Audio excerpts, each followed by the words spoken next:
pakati pevanhu kana pana anotenda gambodera muyaamezi. We are in the New Testament era yatiri kuti pane zvimwe zvinhu zvinotaurwa nebhuku muranda kuti ndingadaenda kudzidzisai zvakawanda, but nekuda kwekuti iye anodzidzisa haasati adzika kuti munzwisise. Saka kana achinge avapo muchaona nezvimwe zvisina kunyorwa. Kunoti pane zvinhu zvinoitwa nababa zvisina kubvira zvanyorwa mubhuku, but zviri kuitirwa vanotenda. Sezvinokuita mudzimai muranda anoti after aita nguva achijuja ropa, hapana vhesi inotaura ichiti kana ukabata mupendoro unopora, but ukaverenga bhuku zvakanaka zvinonzi the woman told herself that if I just touch the hem of the garment I'll be made whole. The woman decided upon herself. We are in the era of miracles.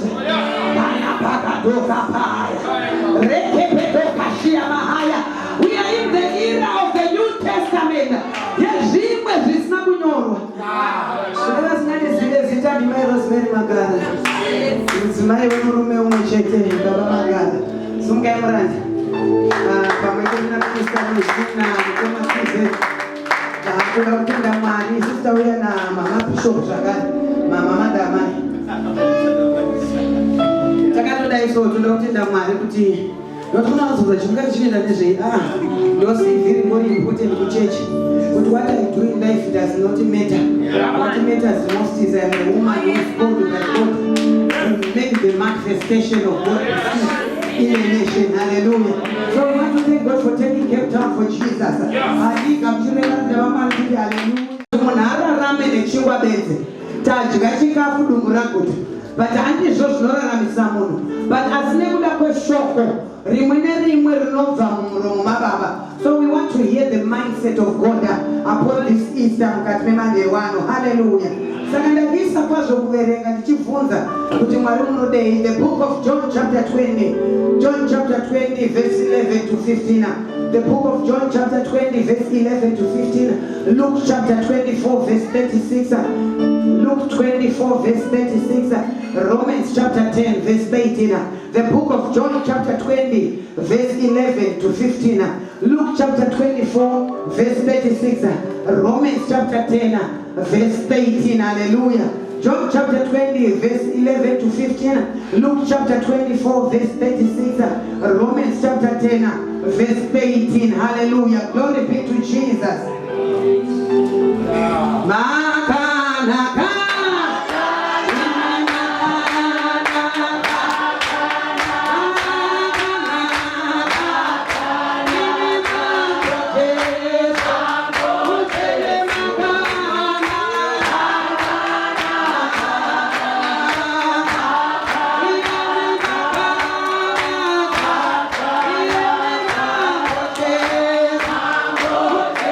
Thank you.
chapter 20,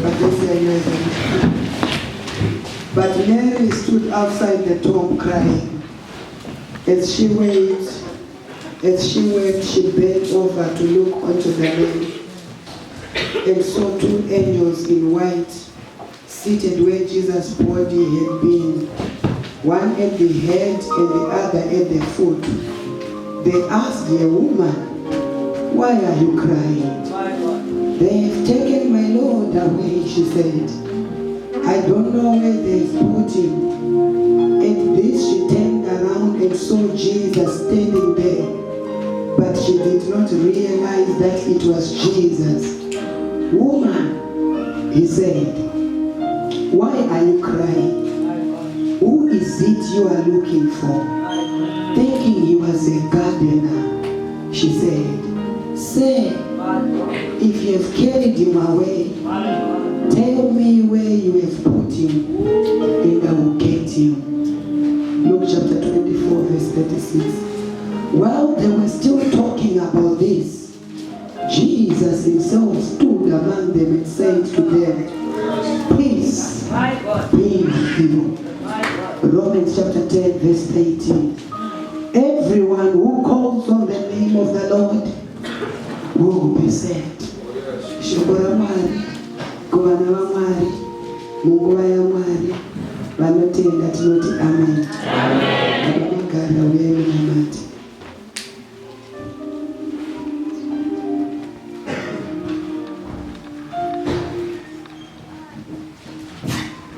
Tinamati. Kune Mwari vakatendeka. Tinouya pasi pechigaro chenyu mukati mechikamu chino. Tinokutendai samasimba nekuti muri kubata kuupenyu hwedu mukati meEaster ino. We continue to glorify your name. In the name of Jesus. Makatendeka. Muri Mwari wengoni, muri Mwari wetsitsi. Tinonamata wamasimba ose kuti pamatiunganidza mukati mechikamu chino munazvo zvekutaura mukati meupenyu hwedu. Tinoshuvira wamasimba ose kusangana newe. Speak to us, Holy Spirit, in a mighty way. Nekuti muri Mwari wakanaka. Mwana wenyu tinomunyika mukati memaropa enyu Jehovha. Paachadudzira kunyange nesoko renyu, rive shoko Mwari wamasimba ose, may it transform our lives. Our lives will never be the same again. Nezita raJesu, mushandisei mudziyo yenyu sokuda kwenyu, nekuti muri Mwari wakatendeka nguva dzose. Muzita raBaba noMwanakomana neMweya Mutsvene. Amen. Azvika, haleluya. Tinotenda Mwari mukati memanheru ano. Tinoramba tinyengetera kubvunza Mwari kuti mudei. Mwari vanotsimbirira zvibereko zvandaverenga, zvandoda kungopatsanura zvishoma shoma. Kuti vazhakazhoni tobva taenda. Mwari vachitiitira zvakanaka. Haleluya. Ndafarira muranda waMwari paaparidza nyaya yepanoni kuti vachifunga kuti zvapera, havana kuziva kuti unosvika pakati pevanenge vanzi zvapera. Vachifunga kuti chicharamba chakadaro, havana kuziva kuti gomba riri kutemwa kunoitwa gomba remarara. Ndobva ndadisa kupfuurira nemusoro wenyaya mukati memanheru ano. Kune vanofarira zvemusoro wenyaya yandoda kungotaura zvishoma shoma, Mwari vachitiitira zvakanaka. If you talk about Jesus, you are happy. If you talk about Jesus, you are happy.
zvinyorwa.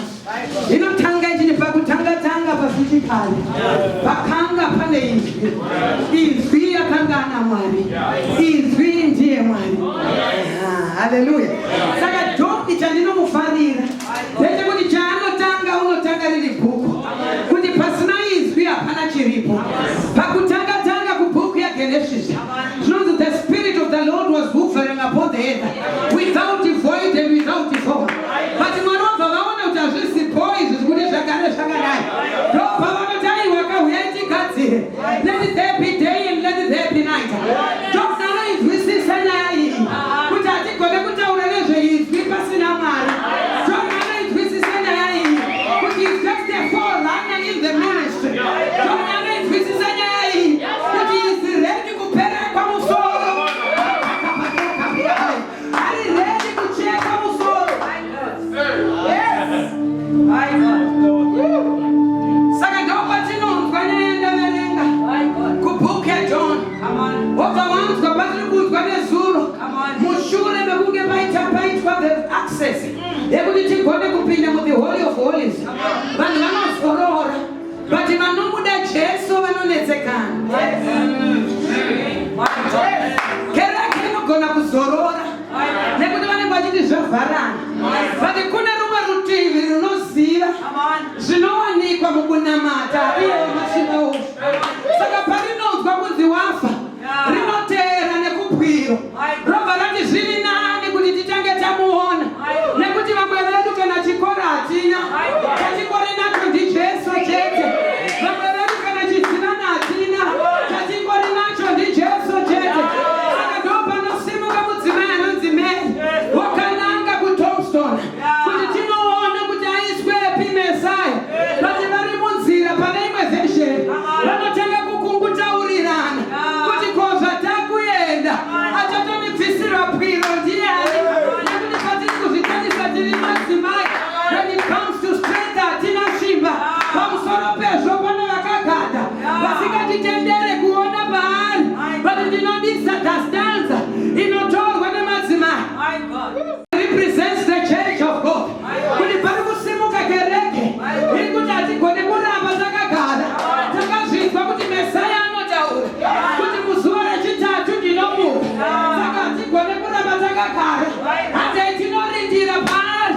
Nevari kuendera isi yekuda kuona guwa. Nevari kuendera isi yekuda kurejesta nevanhu. Nevari kuda kuendera ndeyekuona Mesaya. Nekuti to those that believed him he gave them power to become children of the Most High God. Kuti mukati mevanheru vano tiri kutsvaga mumwe chete ane focus yekutsvaga Mwari. Munzira munogona kutaura dzimwe language. Munogona kutaura nekuti makasangana. But mama musabviswe pafocus. Don't worry about the story. Don't worry about kuvharika. Don't worry about zvavanotaura. What's most important is we want to see Messiah. How we are going to penetrate with 20K. But the most important thing is the one whom we are talking about. Paanotaurwa akonekuna pakanyarara. Paanotaurwa akapia pakati pevanhu. Anoverenga zviri mumwoyo.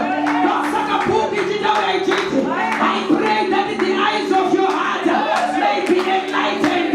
Nekuti ari kuzvinzwisisa kuti pari kutsvagwa kereke inonzwisisa zvinoitwa naMesaya. Saka vari munzira hapanyorwe bese.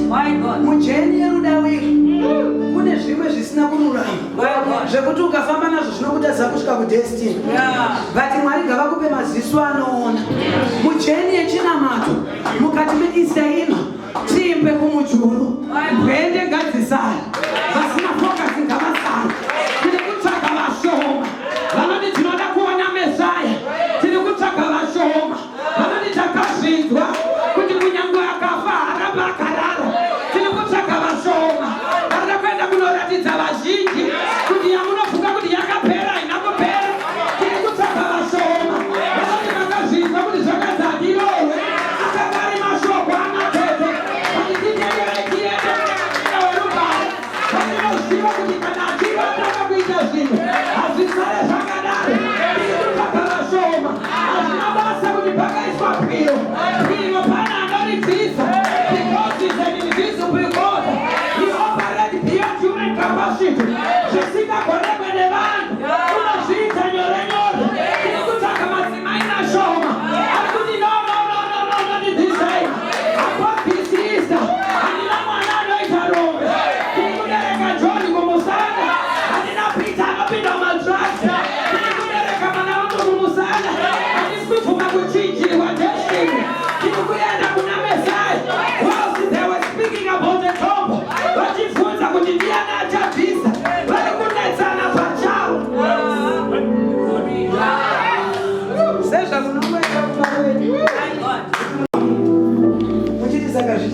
sei. But iye paanonzwa kuti vari kutaura nezvayo haagone kunyana. Musanyeperane vana baba nanamai. Hakuna akadana zita raJehovha Mwari akaregedza kuburikira pariri. Nekuti bhuku inotaura kuti zita raJehovha inharire yechokwadi. Vakatendeka vanomanira mariri vachiwana rubatsiro. Tiri kuona vana vari kuchinzwisisa kuti he that is dwelleth in the secret place of the Almighty God shall abide under the shadow of the Almighty One. Anaregeze kuyateka kule chitiwira. 10,000 may come on this side. This is just a wheel. This is just a stone.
Hazvina basa kuti vakataura kuti hazvifudi. Come on.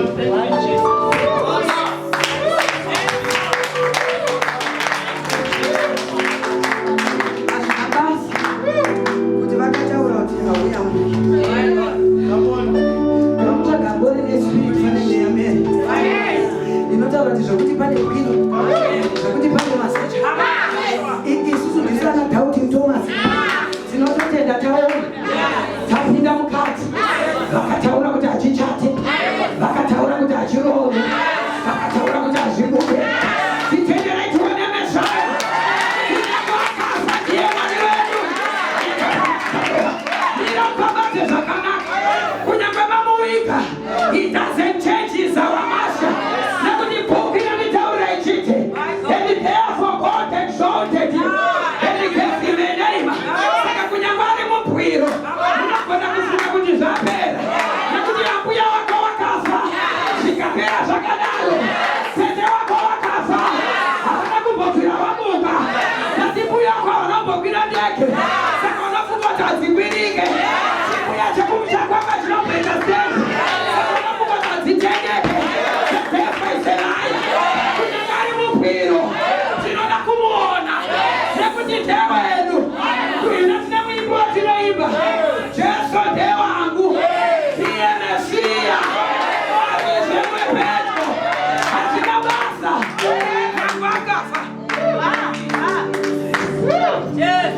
Kuona here kuti mamhepo ekumusha kwenyu vakaibatira pamhepo. Ndosaka mchiti kumusha kwenyu kukafiwa, unonzi mangwana ndikakukulo kunoita zimakuwa.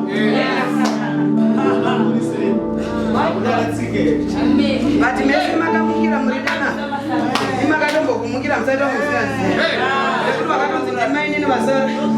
Unokuti musaende kunoona kuti kwanana sefu. Kumpi kwa munoona kuti arina. Havana kuzvinzwisisa kuti mezi dziri kuitwa nanabere dzasiyana nechivanhu mavo. Vavakuenda vasikana vari kuda Jesu wavo. Nekuti ivo vari nyangwa ari chitunha. He remains my master. Nyangwa akafa. Iye baba wedu. Nyangwe zvisingabude. Akunzi apera. Iye panoperera pfungwa dzedu. Ndipo panotangira. Saka tiri kutaura kuti saka achatibvisira ndiani. But on the journey of walking. On the journey of walking. Towards kuenda kumuchato. In the journey of walking. Kuenda kumuchato.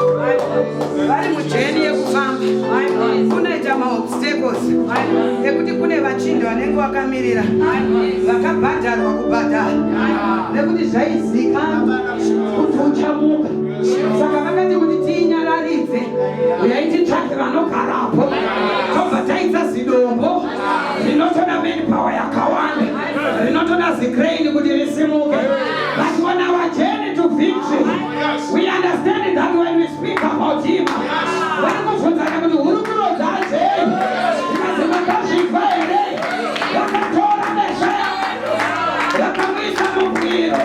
Vakananzwa chimwe chichiti I'm not moved. Because he remains the king. For he is the king of kings. The Lord of lords. Kunyangwari muguva. Unoramba uri Mwari. Kunyangwa pinda mubwiro. Unoramba uri Mwari. Ashandurwe. Nekuda kwerufu. Nekuti remember. Bhuku inotaura ichiti. Pasi pakanga pazara nekuipa. Mwari ndokutaurirana pachawo. Vakati ndiani angadzika pasi. Vakashaikwa angadzika. Kudzamara Mwari pachawo. Vati mukomana dzika. Saka mukomana paari kuuya mission ari kuizi. My God. Saka zvaari kuziva mission ari kuzviziva kuti pachaiswa gwiro. But nyaya iripo ndeyekuti patinotanga kutaura kuti vakazvinzwa here kuti wataivimba naye vatorwa. Vakazvinzwa here kuti vakaenda naye vanomuviga mubisi. Ndiye uya wokurapa meta makumbo dzanga dzane nguva. Ndiye uya wokubvisa svika zvanga zvakaiswa pavana vedu. Nokuti nerimweni rezuva ndine pandakamata ndichinodaro kuti zvinoti kana zvichinge zvamubata zvinomuwisira mumvura nemumo. But anoditi umari will no more. My child was made whole. Ndiye uya wokuti taomerwa tiri pakana. Chikafu chapera. Newaini yapera. Ana kuda kutsvaka chisivano. Akati tsvakai magata ari empty. Handi zvakazadzwa. Nekuti wakwekwa tsvaka chakarasika. Kuti achipe upenyu. Saka kana ari makontena nemajaha. Haasi kuda anechinhu. Endai mokweredza akawanda. Kana muchinge mamawana. Madirei mvura. Nekuti vanhu havaziva kuti pamuchato panodiwa mvura. But I'm a chain breaker. I bring testimonies unto men. Ndiye uya kuti takadzwa nezvemuchato.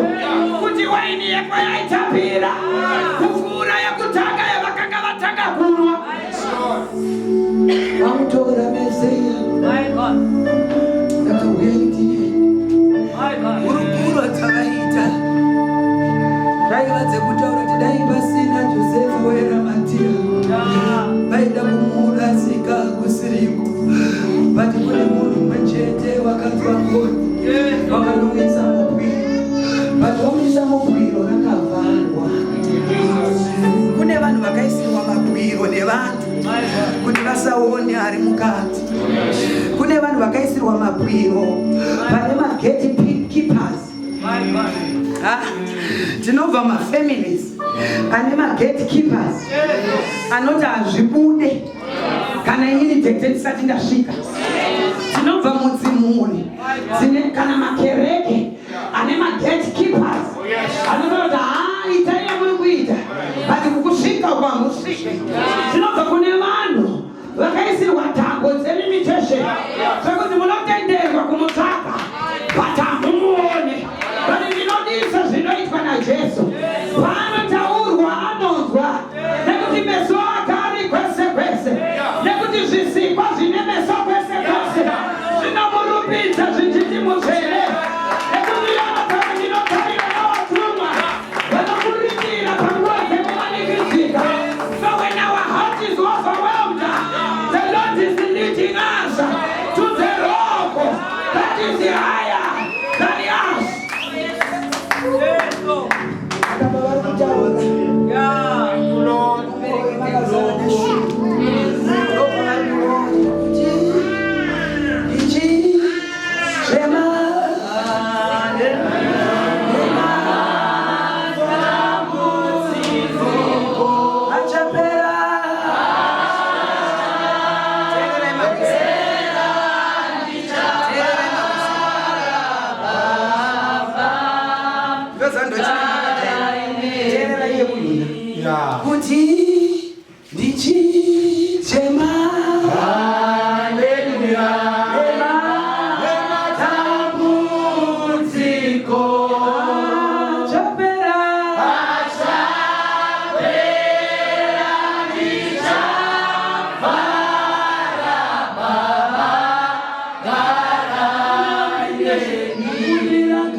Vatiko zvine zvasisipo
The issue was not to see.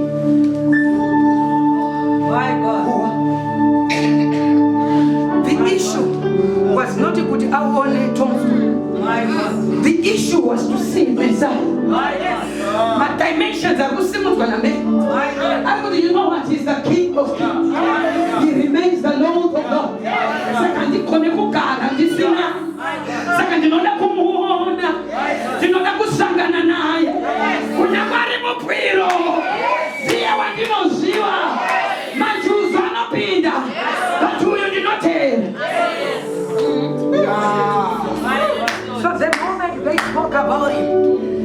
appeared. Uchibva wanovhura anga pakavharwa. Uchibva wanovhura anga pachibva pabude.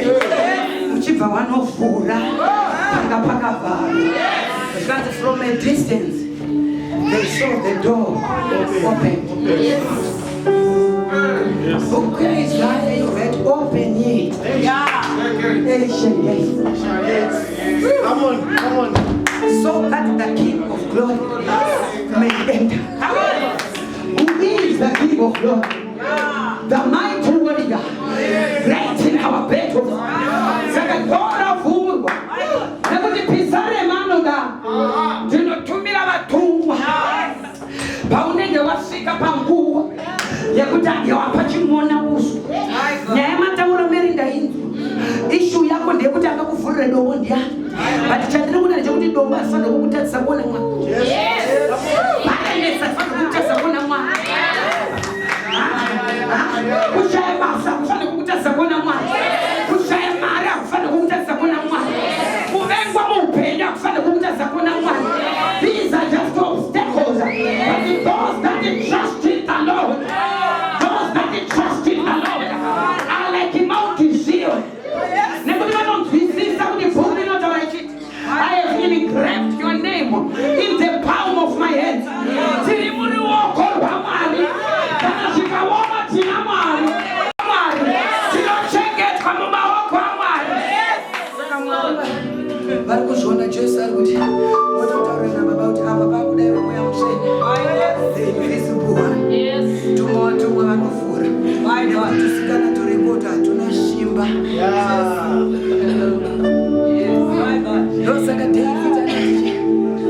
Andina fumo kana baka asichandina chondo chandino yana. The invisible God doing miracles pamberi pevanhu. Saka ndopa uri kuona manje pavhurwa vari from afar. Vari kuti saka havasi kuconcentrata nekuti zvapavhurwa ambopavhura ndiani. Ukaona here paumeroverwa ndepekuti Mwari vakavhura suo. You concentrate on the door that has been opened, forgetting what is inside. Saka pavari kuona door ravhurwa, ukaona chidzi pavhurwa door remarriage, usati udze kuti zvavhurwa sei pakuchomera kurorwechi ukati mari makutobata mwana hazvina basa kuti mune mari here izvozvo. Nyaya ingoripo ndekuti kana patongovhurwa kuti kana makanzi kutive mari hatite mari nekuti vanhu vari kuda, tinoita mari nekuti Mwari ari kutivinheni. Saka goni kana richinge ravhurwa chiri kungodiwa izinyaya kukonzentrata nekuti apavhura ndiani, nekuti Mwari vachati nemasoja agone kupavhura vagovharika meso kuti tione kupinda, nekuti vakanga varipo but vakadisappear. Vakanga varipo but vakangoneka pavhurika. And unobvunza kubhuku yaActs inobvunza takanga takavharira vakoma nema4 pillars of the jail. Vari ikoko vari mukati. Isi takanga tiri magadhi jere kuti mekutanga maka mune mumwe, mechipiri maka mune mumwe, mechitatu maka mune mumwe, mechina maka mune mumwe. Pamusoro pezvo tanga takavasunga maoko nemakumbo. But chatinoziva nekudzwisisa ndechekuti vakubuda takangoona achivhurika. Vakubuda iye usinano anovhura masuo kunyange pane bhobhojani. He is the highest bhobhojan spanner. Kunyange zvinonzi hazvibude iye ndozvaanogona kubudisa. Atinokuremboshandira mukavaziva haanana vakakona kutaurirana nekukarara washora ndani. Handisi kuparidza notendera vanhu kurara. Makatarisa miri wangu unoda kurara zvekudaro ndiri munhu muhombe. Saka ukarara manje panapa. Saka vakomana vanoti takangomuona apinda, tikazongona vabuda anapita kuti zvafamba sei hatina kuzvinzwisisa. Saka pavari kuona ravhurwa tusikana hatisi kukonzentrata nedhoo twakananga unotora what's theirs. Twakananga kuona wanofanira kuona, twakananga kuti akona mezavo. Unoda kuti uzwisise kuti Mwari vakamuruva zvinofadza kuona pavhurwa masuo mama musaonererwe nekuti pavhurwa madhoo hakuna kugovhura dhoo iviri concentrate and focus on what God is about to do havasati vapedza newe this is just a sign yekuti une kwakuendeswa saka musaramba makamira padhoo mama tuna kuenda kunoona Mesaya nekuti nyangwa akafa ndimesaya nyangwa ari mupenyu ndimesaya amuka ndimesaya ndosaka uchinzwa bhuku inonoti pakanga pane muranda wakanga wafa muranda wafa wakanovigwa pakanga kune zvitunda but mutumbi wake wakagumana nezvimwe zvitunda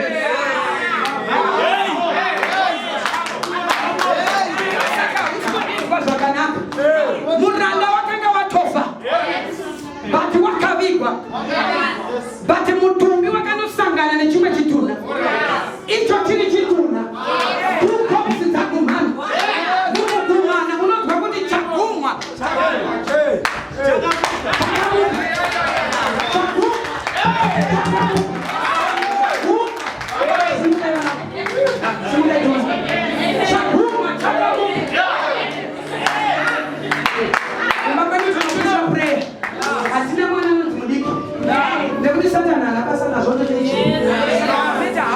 I teach you to pray. Ukamana kumba kweda nobva ati unozanya ngochida udaro nokonzwa kuti ami yamu. Saka ndakazomuone ngochiti ami ndiani.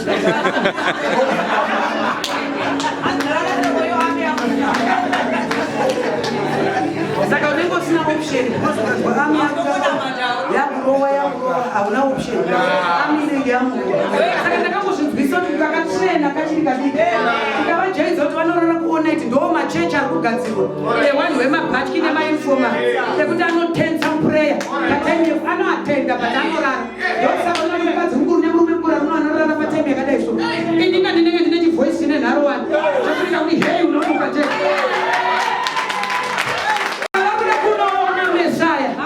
Vabvanzwisisa kuti pane zvakamboitika kuti iye pana akamboita forana weuya achauya kuti kopsi yavigwa haana kumuka iye but chaagumana nacho chakakodzera kumuka kuna kune madimensions ekuti kunyangwe chiri chituna chinomutsa zvimwe zvituna.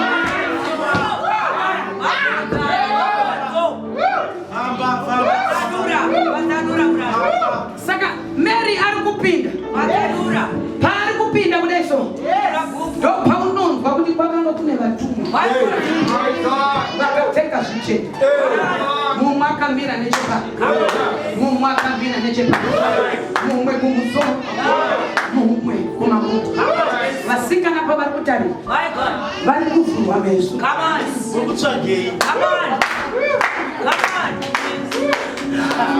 unoza kune munhu vanopinda mupresence vachiona vatumwa vasingaoni nekuti enda unoibvunza zvakanaka pita paanoitsanangurira unotanga kuita noise nezvazvo saka musatitire noise kana tichinge tamuona takamuona saka pavakutarira vachiona kumakumbo panga pakaradzika mwanakomana wamwari vari kuona kune mutumwa anga akagara mumwe akagara necheapa mumwe akagara nechepa garai makatitarisa nepicha kusebera pakati pavo pakanga pane ngozi iri ichi ndo paakakanadziwa mututu saka pakati pavo pakanga pane machira anga akapfeka zvakanaka saka pavari kupinda vari kuti nyangwe akafa ndimesaya unoza pane madeeper dimensions tinotenda kuguva kuno mutsvaka nekuti hatisi kutsvaga guva nekuti tanzwa kuti ndo kwaenda saka kwaanza ari ndo ukaona chechi ichiteera chechi haiteere chechi inoteera paanooneka saka kukwira bp dai mambomira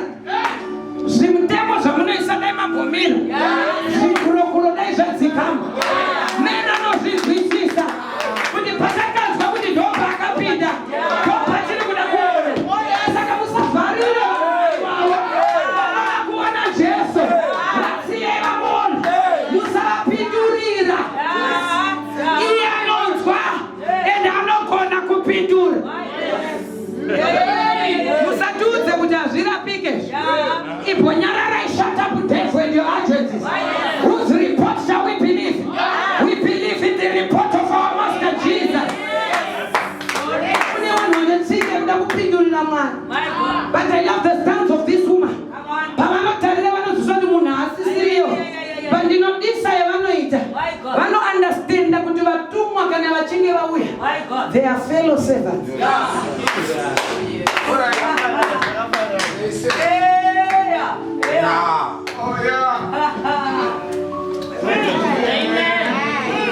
Amen. Saka vasikurohwa nehana nekuona pane vatumwa but vari kuzwa kuti nekuti tamutaura unofanira kuti respondera vanhu vanokuza kuti mauripi nekuti muno ndo maapinda. We are so confident that he's here. Wherever he is, I'll go. There is one thing I know. Everywhere I go, that Jesus Christ is never failed. Hallelujah. There is one thing I know. Everywhere I go, that Jesus Christ is never failed. Hallelujah. It's never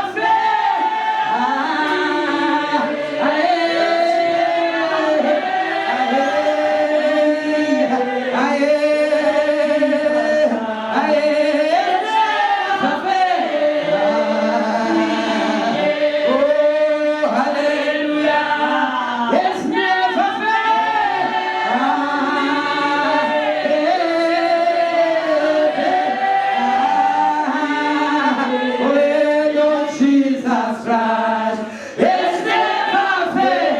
There are deeper dimensions of prayer upon this 2025 Easter. There is one thing I know. Everywhere I go, that Jesus Christ is never failed. Oh, hallelujah. There is one thing I know. Everywhere I go, that Jesus Christ is never failed.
Jesu nembavha mbiri. Imwe iri nechekuku, imwe iri nechekuku.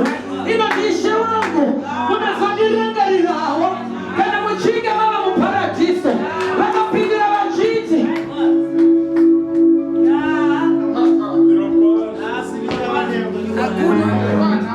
akadana zita raMwari vakaregedza kuonekwa. When we talk about Jesus, we are peace. Pavarikutaura varikuona pane machira pavakanga vamuisa vanga vakaita kufukidzira nokuti mutumbi unovharwa. But paakumuka paachada vanhu vanomubatsira kumuka. Wakuona here kuti ukatsvaga chiso chaMwari vantueurera vaakumuka haachada vabatsiri. Pavari kudai so ndopatinoverenga kubhuku kuna Luka vanhu vakanga vachitaura wakazvinzwa here nevadzidzi wataivimba naye uya wekuti so endai mundoparidza evhangeri muvabhabhatidze muzita raBaba patinokuinoenda musazoenda mubasa kusvikira magamuchira mweya wechipikirwa. Pavari kutaura kuti uri kuzviziva here uku kutomu uri kuwapi, uku kuvakomana uri kuwapi, uri kuenda kune vari kuuraidza horo wakasvika avesa moto atogara akafunyachisema ari kuti vakomana mavata here, vakomana mavata here. He's appearing everywhere. He's an omnipotent God. He's an omniscient God. He's a God with the apple.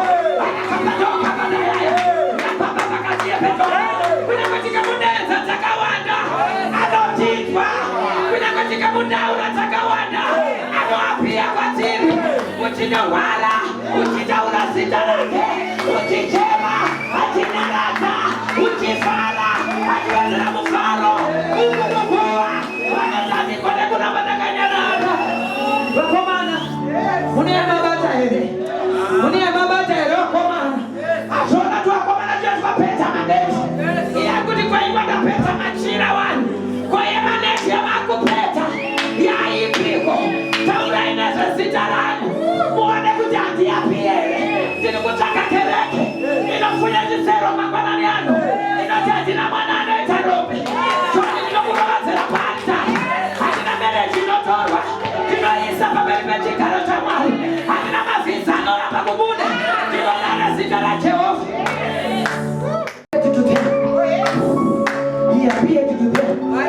Vari kudaro vamwe vachitaura nekauti Tomasi vachirwota munonyepa imi isusu ndisi wani vandoda kutanga taona kuti kenza inorapika here. Mira tikutaurire aripo ari pachigaro cheushe agere who is reigning all the time ari pamberi pechigaro. Vakawana machira akapetwa zvakanaka zvikanzinga akataura vanhu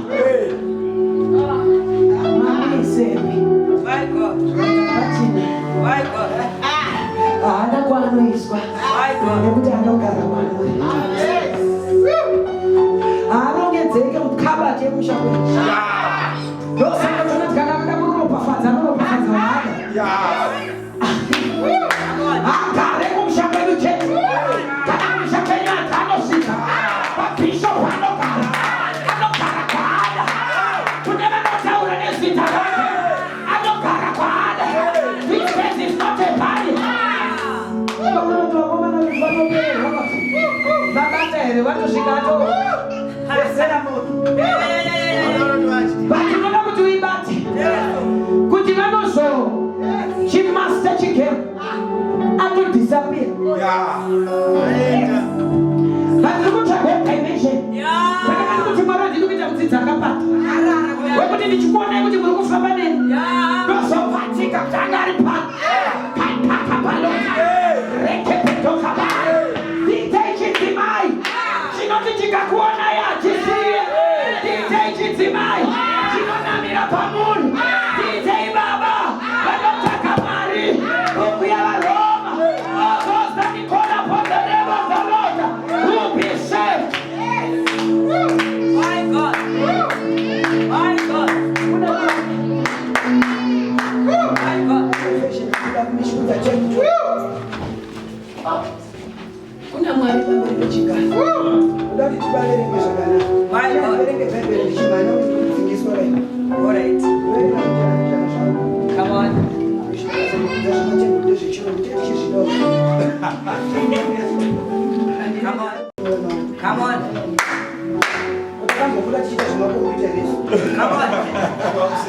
Ndakufuna muranda tayangwenda zvongodzvanya-dzvanya.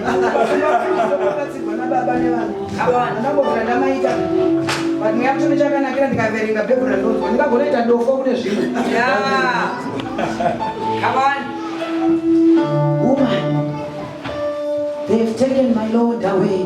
My God. I don't know where they've put him. And this she turned around and saw Jesus standing there. But did not realize that it was Jesus. Tine vanhu vari kuropafadzwa naMwari vachitopinda muuvepo hwaMwari vasingaoni kuti ndimwari. Ndokusakotona kuti mabatiro anozviita anozviita nesimba rake. Ndosaka muchiti kana maropafadzwa munenge mabatsirwa nevanhu vaMwari vari kunoku asi unoda kuendesa mari dzacho kusiriku. Monosvika musikunotaura matestimonies ekwamusunozviziva here kuti muranda une opportunity yekuvhura nekuvhara. Mina ndikutsanangure zvakanaka. I don't need to be pompous. Ndinotaurwa neumwe munhu naMwari kuti ndamatira kakoyi yaane 10 isina vanhu. But ndiri kuda kuti vada kuenda kunoita zvechirungurungu izvi. IVF, thanks IVF ande zvechirungu. Vanhu vataurire kuti ndirimo muIVF. Ndobva ndanditori kuzvishawanira. Vanhu vandiri kutaurirwa miles apart. Ndotovaisira message arani usiku ndiri kunamata semoni yekupa zvekushavana usiku asi ndiri kupiwa nyaya dzemunhu asiri kushavana. Ndobva ndatomuka ndikati varani vatinamatei. I don't know if you've considered the root of having this, but the Lord is saying go, I'm in it. My God. So they responded to me with rejection. Vakatoregedza kupindura. Andazoti mauna message yangu. Okay, we'll pray about it. And that's a message. My God. 3 months down the line, the husband comes and bro, unoziva kuti paipai taitenga tiri kuSA. My God. Achito, it went successful. But after 2 months. My God. Kuti ndichitaura kuti murandi munhu wenyu uyu kai pandakamuudza because mweya waMwari unogarwa matiri patinogamuchirwa tikakurisa wedi tinopanzwa nepatinodzoserwa bheki tinopata sei. Pandakatozvinzwa kuti pana papana kwazvaenda izvi rabhamba richibva radzoka kuti udatira zvemafanisa nyaya ngere kuti waziva sei kuti ndo zvatoda kuita sakuti nanga ndiri muroikai but ndatongotumwezese vanhu kuti ruti auri muroikai ito iri right yaitonzi I'm in it. But because akaita ka rejection kandakatonzwa kuti hazvina kubuda God withdrew. Saka what am I saying? Mukaona paita varanda vari kutaura vatumwa naShe kuti muri kutsvaga Mesaya maziso enyu haasi kumuona asi pane vatumwa vari pakati. Kune vanhu vasingaone kutarika but vanoda kuvhurwa meso ekuona vatumwa vakagara mumasaidi kuti vaite interpretation. Ndingati paverenge zvakanaka. They did not realize that it was Jesus. Woman, he said, why are you crying? Who is it that you are looking for? Thinking he was a guardian. She said, say, if you have carried him away, tell me where you have put him. Pekutanga vaona vatumwa. Pechipiri api ari. Akutovabvunza kuti muri kutadana. Kana ndiani anotadza?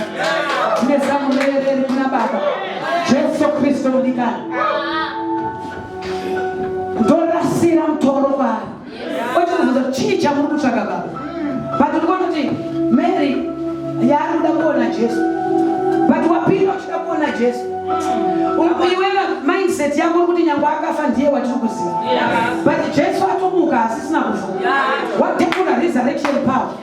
Wapinda une challenge unoda kuona Jesu.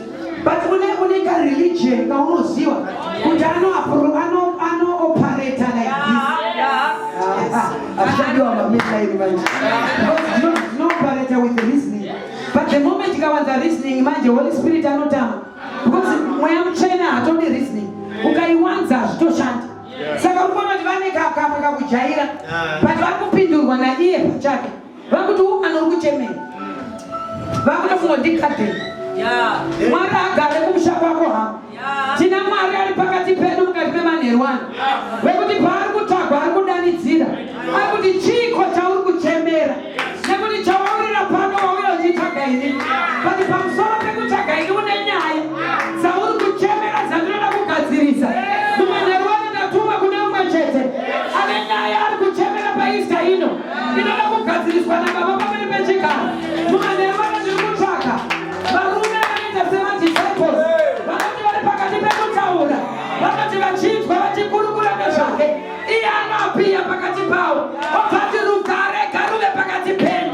Peace be still. Hakuna akamutsvaka akasaoneka. Hakuna akataura nezvezita rake akasaoneka. Ndokusaka unonzwa Peter pabeautiful gate. But you know what I have I give you. In the name of Jesus, rise. Saka kune zita rekuti tikaridenza rinoburuka richimhanya.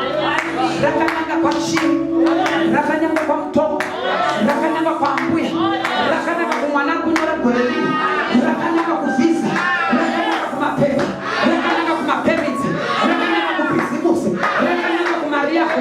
Kune zita rekuti tikadenza. Ndosaka muimba nyirikana zita renyu richinge radanwa. Hamutisiye takadaro. Munotidana kana tichinge taridana.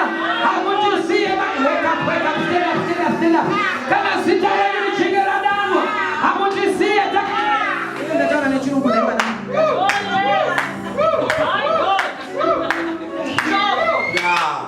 He appears. Kwenye wani mutsvaka. We are seeking for deeper dimensions, my bishop. Yekuti tikange tatanga kutsvaga zita rake. Tikaritaura ngariburuke. Tikaridana ngarionekwe. Vakanga vakaita sei vaita manamatiro kukura.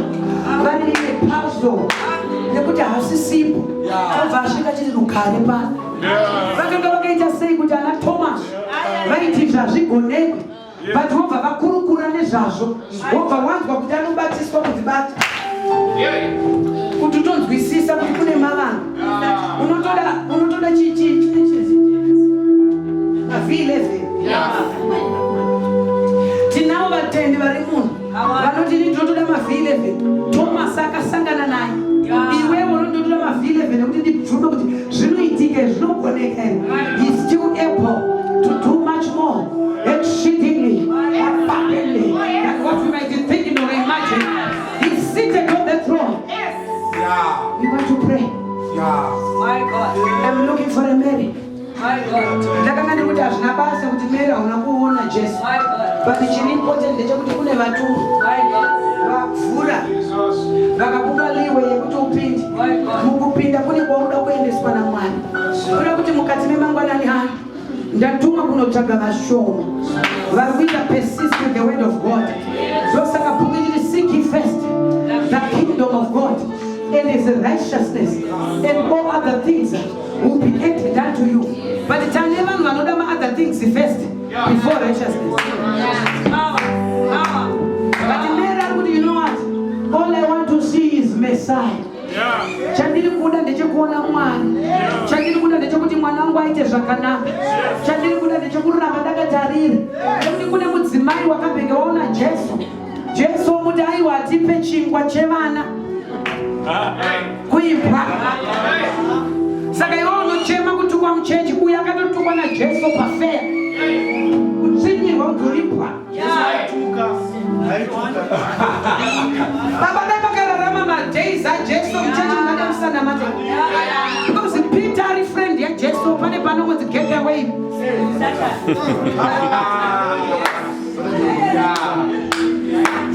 Saka manje nemaramwira munoita nechinamato. Makazvisiya. But uri kuona kuti chi mumwe musi atombozigeta over on you. I'll build my church. Saka uri kuona kuti he came to rebuke, to correct, and to give us a way. Saka kudiwa kuda kukuendesa kwaunofana kuenda ndosaka mira ari kufutwa kudei uri kuchemei mwemimwe minofana nonochemei kwenda kunyarara anoona ndakambochema asi akandinyaradza ndakambotukwa asi kwayo ukandinyaradza saka haunochemei kwa iwewe chii chauri kuda mukati memanerwa Pauro obva anyora kuna varoma kuti those that call upon the name of the Lord shall be saved. Hatisi kudana kuzita rekwachirera kana rekwamanjenjenje ana madhuwa anozvinzwa kuti ndova netongwanisa but this time bhora pasi rangu tiri kudana kune zita riri pamusoro pemazita ose rinotidzidzisa kuti with God all things are possible. Rinoti that is the Lord that is here with thee. Rinoti ndavanga ake takaporeswa saka mberi tiri kumupa focus ndekuti anoziva kuti zvinogonekwa naye zvese. Vamwe chinoita kuti muregedzeka kunamata kari serious ndekekuti mune tumwe tumabackup twamuinato munotemba kuti mune tumadegree munotemba kuti mune tumabasa netumabhizimusi munotemba kuti munobva kufamily dzine mari but isusu manje kweda kuda kudaro baba tikatongodaro tinokuwadzwa rudzi rwekwedu tingori najesu chete unotoona kuti kusina akambodzidrive kusina akambodzikwira katova mafrequent flyers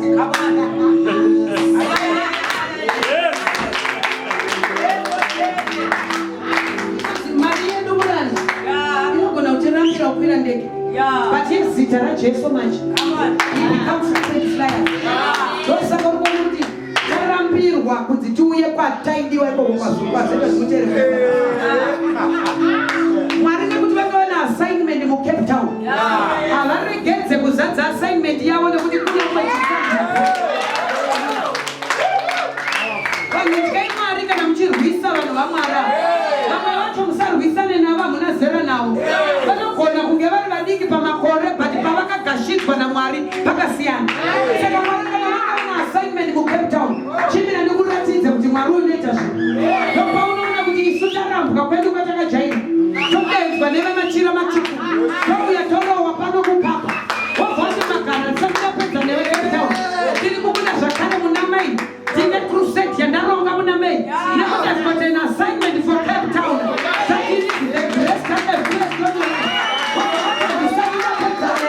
Tiri kubuda zvakare muna July because ndisatidapedza Cape Town issue Cape Town saka kana kuwa focus about it kundikavavhurika saka I relax I continue to pursue to see who my master is ndotsvaka mwari saka munoda kuti muzvizive bishop kuti kusvika muna December ndinenge ndakudzoka futi kunokutamwe kaviri besides maviri andinawo ndinenge ndadzoka because ndine assignment kukapa kwete kukapa saka ndina basa kuti ikereke ipi kana mapostori akandidedza ndine ndakapfeka ino ndiri pakurawo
When we call upon the name of the Lord, we will be saved.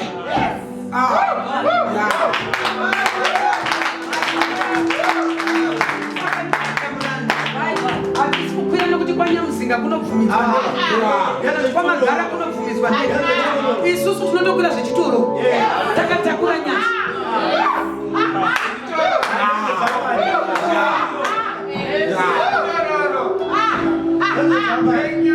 nekuti ukasazvidaro chinodina ndizofamba neministry yese kushingirira kuti mari yamagara nedzangu dzekuhuku dzitenge matiketi inyaya yekuti ndoda kuratidza Mwari kuti am ready. Kana mukaditi ndikuenda Australia handina basa kuti matiketi ekuAustralia anodhura zvakadini. From a place of prayer.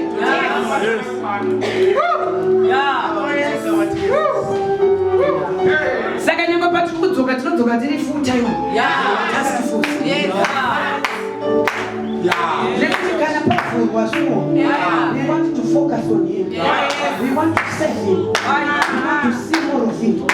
Toda kumuona Mwari. Anoshaga vashoma patakuda kuna Mwari. Ngati munhu waMwari neniwo ndoda kumuona. Ndivhure meso ndimuone. Ndifunza kuti uri kudei ndigone kuzvambarira pamubvunzo. Mumwe murume anobvunzwa nzuru uri kuona here abvunzwa mubvunzo uri straight obati ndinoona vanhu bati vanenge miti ati zvawabvunzwa baba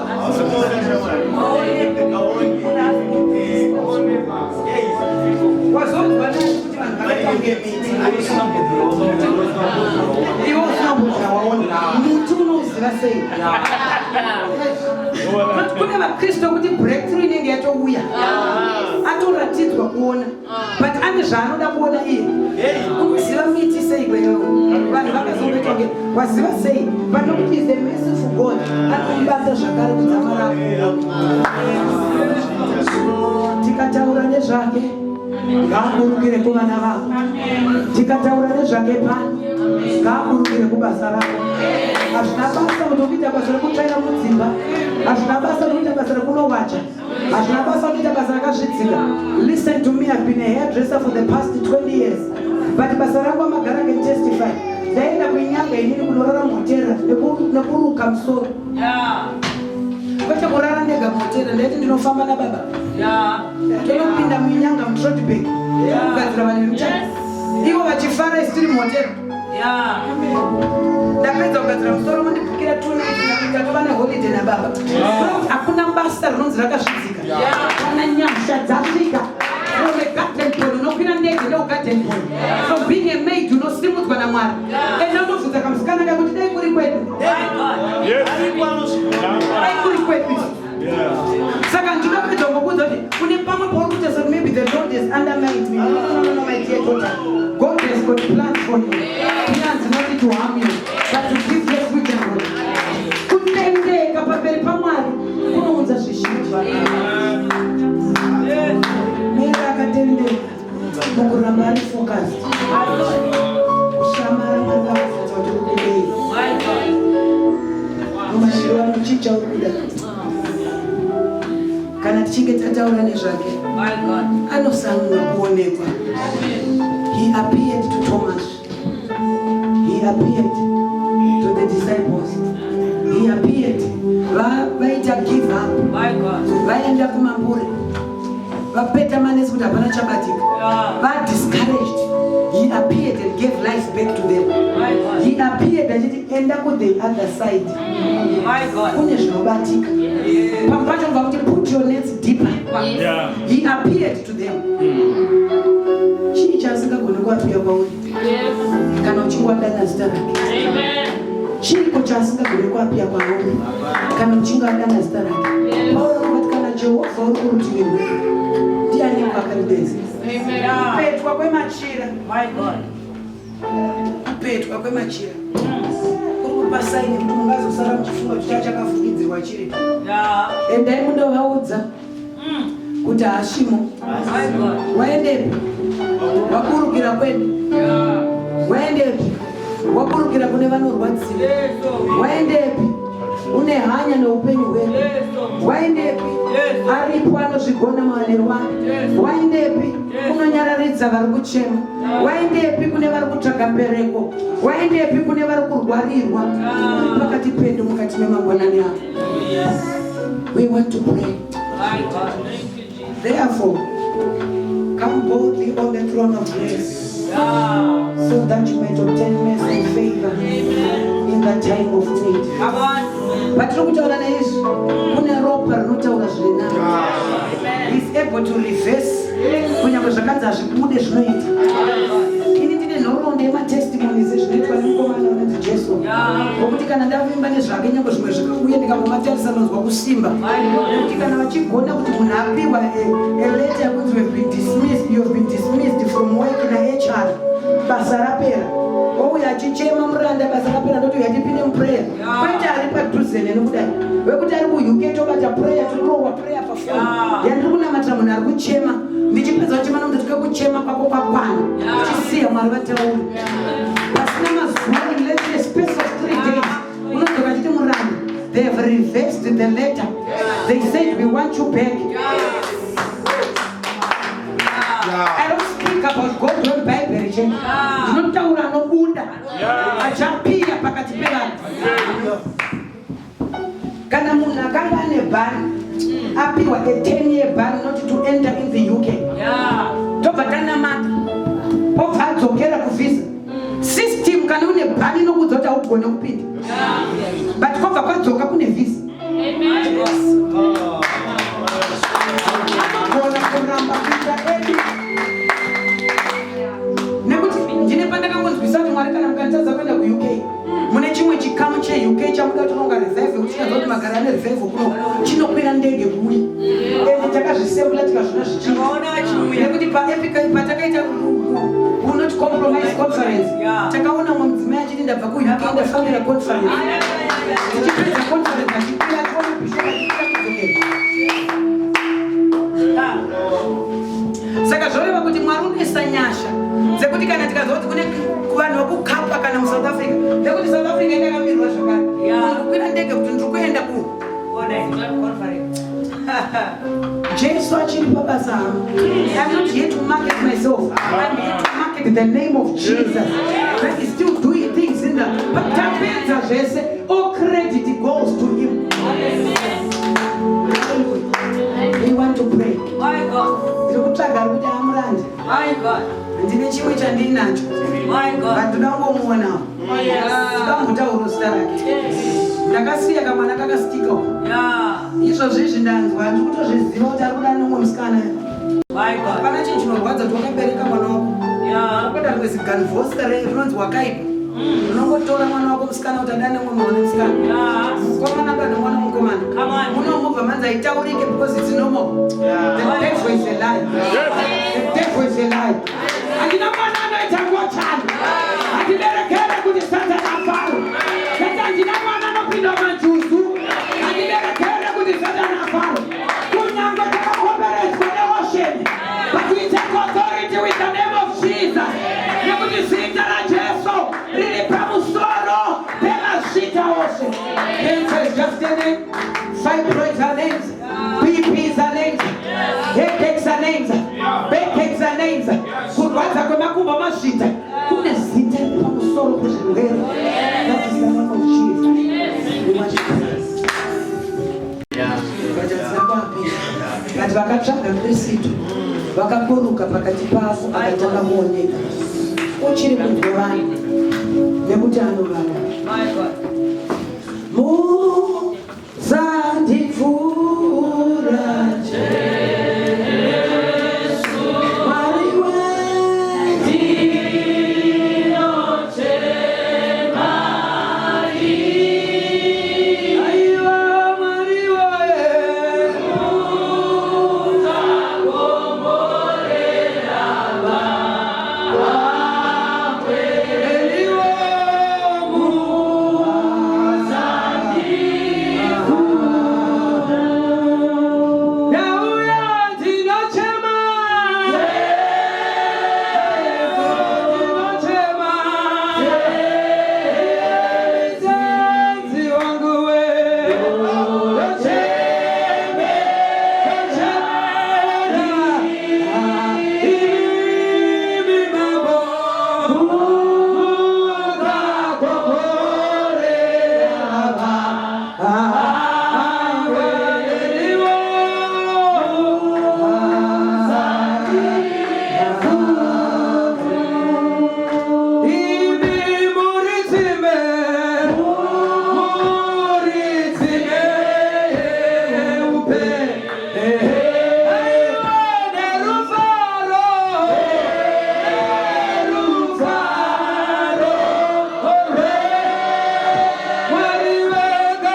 Vatadzore pamberi tinamadze.